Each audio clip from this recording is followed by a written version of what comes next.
Well, now I'm starting Goog's Track. Now I'm going to call it Goog's Track. Some people will call it Goog's Track, but I'm going to keep my grandpa happy and call it Goog's.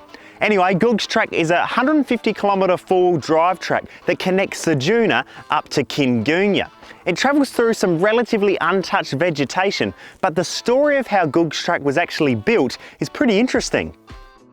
John Denton, nicknamed Goog, and his wife Jenny lived just out of Ceduna on their farm. And Goog wanted to explore what was beyond the scrub. So in the 1970s, Goog and the family hopped on a bulldozer and started to forge a path themselves through the bush.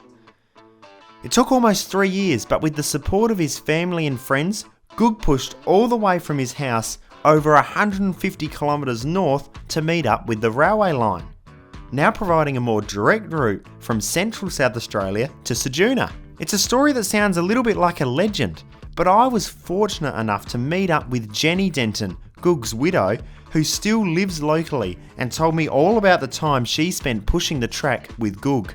He always wanted to know what was out in that scrub. The further we went and the more excited it got, and everybody knew, and yeah, we just kept pushing and pushing and pushing and pushing because he knew the lake was there, so he wanted to get to this lake. Jenny explained how Goog's passion for exploration led him to keep pushing deeper and deeper.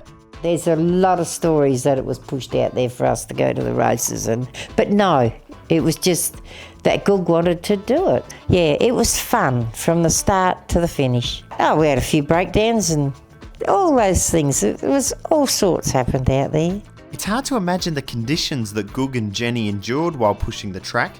So while I was with Jenny, I wanted to ask her face to face, is it Goog's Track or Goog's Track? No, it's Goog. Okay, thanks Jenny. Goog got his nickname when he was in Whyalla, and he used to go around on his push bike selling eggs in Whyalla, and somebody called him Goog. And like the locals around, hardly anybody knew his name because he was Goog. Anyway, Jenny has lived a life where she's had first-hand experience of getting off the couch. Oh, I'd just say, why are you sitting here? Get off the couch and go and explore Australia, because there's a lot of it and there's a lot to see out there. Thanks, Jenny. Anyway, back to the track. Now today's a typical day for this region. Beautiful blue skies, 22 degrees, a perfect day to go out and explore Goog's Track. So let's hit the road.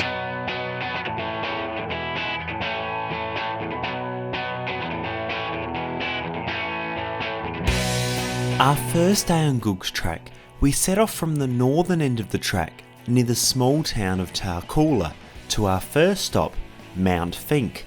But on the way we spotted a pretty cool animal. Feral camels live all around this area, so you're almost guaranteed to see one. Just make sure you don't run into one, because believe me, they are huge. Anyway, just at sunset, Dad and I arrived at Mount Finke. Mount Finke is an isolated hill that sits nearly 300 metres higher than the surrounding landscape. It's a fantastic natural landmark. The rest of the environment is as flat as a pancake, and climbing Mount Finke gives you a sensational view of the extreme landscape that surrounds it.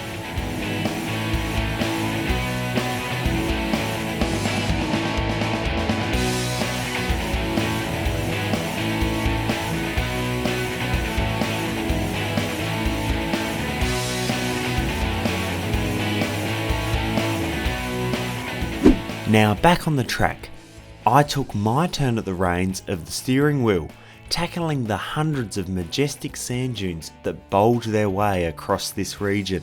Now we're about halfway through Goog's Track, still a spectacular day, and there's some awesome sand dunes around the place. Now when you're driving along Goog's Track, or any outback track really, it's important that you put a flag on the top of your car. And what a flag does is it sits a bit higher than the top of your car, so when you go over any sand dunes or crests, if there's another car coming the other way, it gives them a bit of warning that you're coming so that you can pull out the way and they can pull out the way as well. It just makes your four-wheel driving a whole lot safer. So with that in mind, let's continue on through the sand dunes of Goog's Track. Now I'm heading south along Goog's Track. or Goog's Road as his family still refers to it as, to the popular stopover Goog's Lake. Now Goog's Lake is the lake Goog was so determined to reach when he began pushing through the sand dunes with his family in his bulldozer. Now the environment at Goog's Lake is really awesome. The lake, which was filled with a bit of water when we arrived, is surrounded by white, sandy-like beach banks. Now the next morning we awoke to a very wet and misty day, where you couldn't even see the other side of the lake. But the dewy environment gave a whole new perspective to the area and caused it to look even more beautiful than it already was.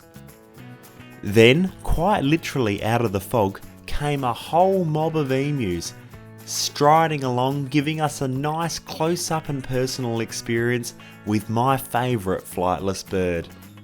Now on the way out of Goog's Lake, make sure you stop off at the Denton Family Memorial, where Goog himself, along with his son Dinger, are remembered. In fact, Dinger's mates still come out to the site regularly, putting money in a tree so that Dinger can buy himself a drink. A beautiful sentiment to a very adventurous family. Now Goog's Track is often referred to as a mini Simpson Desert, and it's not hard to see why. The rolling orange sand dunes makes it perfect for anyone who wants to have a crack at desert sand four-wheel driving.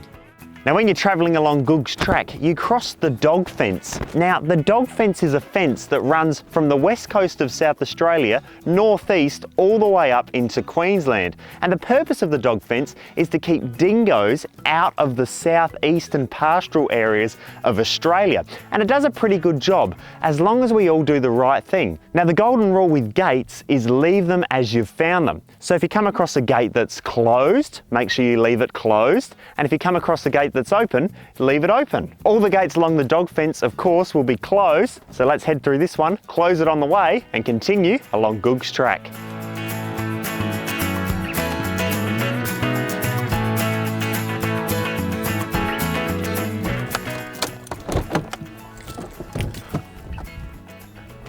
Well, there you go. I've finished Goog's Track. It was an awesome four-wheel drive track through some spectacular countries, and the sand dunes were just amazing and awesome fun to drive over.